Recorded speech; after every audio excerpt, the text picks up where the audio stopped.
Terima kasih Anda masih di Rosi Special, terbius layangan putus. Bukan cuma pilpres loh yang bikin masyarakat kita terbelah. Gara-gara desa dan desa. Gara-gara layangan putus mampu menimbulkan keterbelahan di masyarakat. Kok bisa? Kita buktikan dari pendapat para narasumber, panelis kita, para penonton garis keras layangan putus. Tadi sudah ada Mas Sujiwo Tejo, seksolog Zoya Amirin, ada Inayah Wahid, dan komika Rigen. Tapi sebelum saya memulai apa yang menjadi pandangan kalian, ini ada quote yang selalu diingat oleh mereka yang menjadi penganut paham Sujiwo Tejo. Yaitu, yang kutipannya ini. Menikah itu nasib. Mencintai itu takdir. Kamu bisa berencana menikahi siapa, tapi tak dapat kamu rencanakan cintamu untuk siapa. Wow. Waduh. Inaya di. Nay, gimana Nay?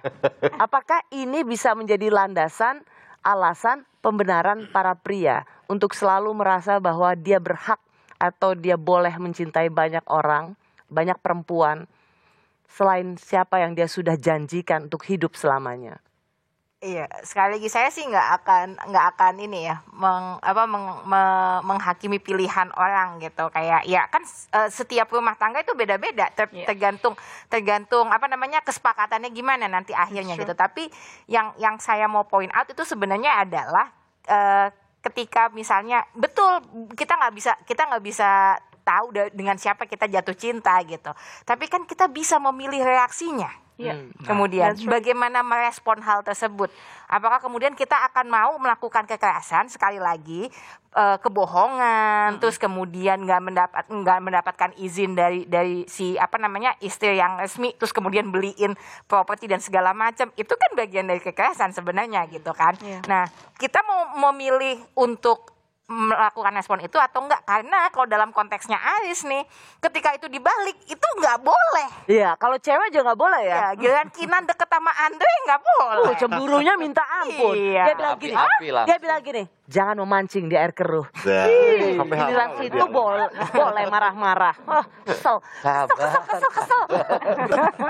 Tapi menurutku Mas Benny sama Mas Manut melakukan kayak kayak dalam tanda kutip pelacuran. Artinya, kenapa pemain harus cakep yang cowok? Bisa nggak suatu hari nggak? Karena bagi perempuan, cowok itu nggak perlu cakep. Itu faktanya begitu. Tadi minta sama Anya. Cewek boleh cakep, cowok nggak boleh. Loh, tapi kalau ditanya dalam hati, bagi perempuan itu yang penting cowok itu punya prinsip. Enggak lah Mas. Enggak, ini faktanya. Enggak ya. Masya Allah. Cewek juga milih-milih lah mau sama kamu Mas. Mungkin dia pembenaran. Karena kalau cuma berdasarkan tampang, Mbak Tejo pasti udah kalah.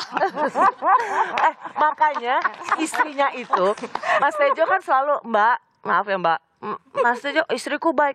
Iya, istri Mas Tejo tuh baik karena dia tahu nggak ada yang nggak mau juga, banyak perempuan juga nggak mau juga. Perlukah seorang Aris dibela? Ayo, Mbok Lastri, perlu nggak majikanmu dibela, majikan pria? Kayaknya nggak usah karena dia udah bisa membela diri kan. Yang kita bela adalah Kinan. Tapi kadang Kinan juga batu. Jadi gimana ya kita belanya bisa ke temennya mungkin langsung. Gimana temennya? Aduh, Kinan tuh susah sih. Susah kan karena emang harus nunggu dia jalan duluan aja baru kita bantuin. Kalau enggak mau sampai kapan dia pasti I'm okay, I'm fine gitu aja terus. Karena dia merasa cinta kan, perlu diperjuangkan. Karena dulu mungkin bisa jadi dia kayak kemakan omongannya, dia mempertahankan Aris, memperjuangkan, terus tiba-tiba Arisnya melewat kayak gitu ya. Bisa. Coba, saya ingin tanya tapi berdasarkan dari scene ini, perlukah seorang apakah adil bagi semua penonton? Aris kan dibenci banget nih, tapi adilkah kita membenarkan atau membebankan semua ini pada Aris? Coba kita lihat yang scene yang satu ini. Dengerin dulu, kamu dari mana? Hah? Kinan. Kamu dari mana? Tunggu dulu, kamu dari mana? Yang gila kan dari lo bukan cuma kamu.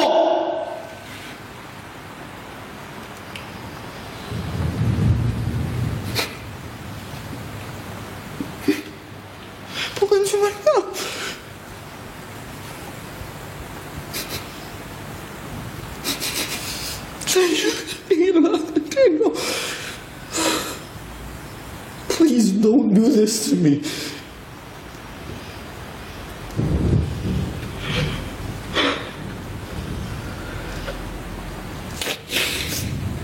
Please, come here.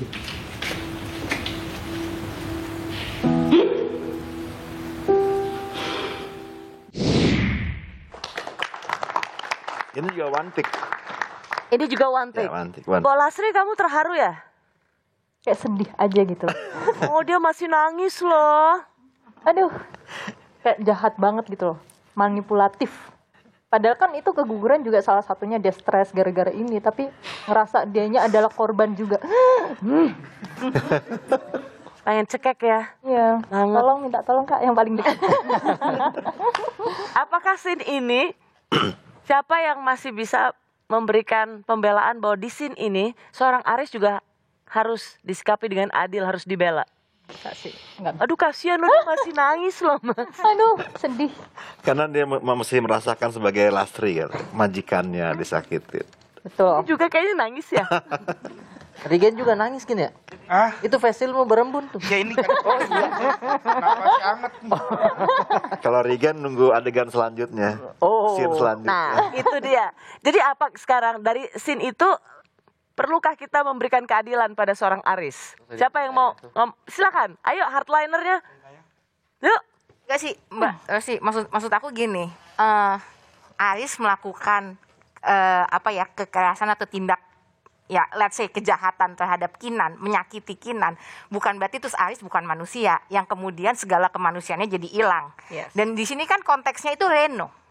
Konteksnya dia sakit itu karena Ada bayi yang kehilangan ya, Reno. kehilangan bayi. Setiap ayah mungkin apakah akan merasakan apa yang ada di posisi Aris gitu. Jadi kita mungkin perlu meletakkan segala sesuatu pada tempatnya gitu, bukan not necessarily. Dan ini menurut saya nilai plusnya Layangan Putus adalah dia menggambarkan segala sesuatu tuh dengan begitu kompleks. Ya. Yang selingkuh nggak cuma laki-laki misalnya gitu kan.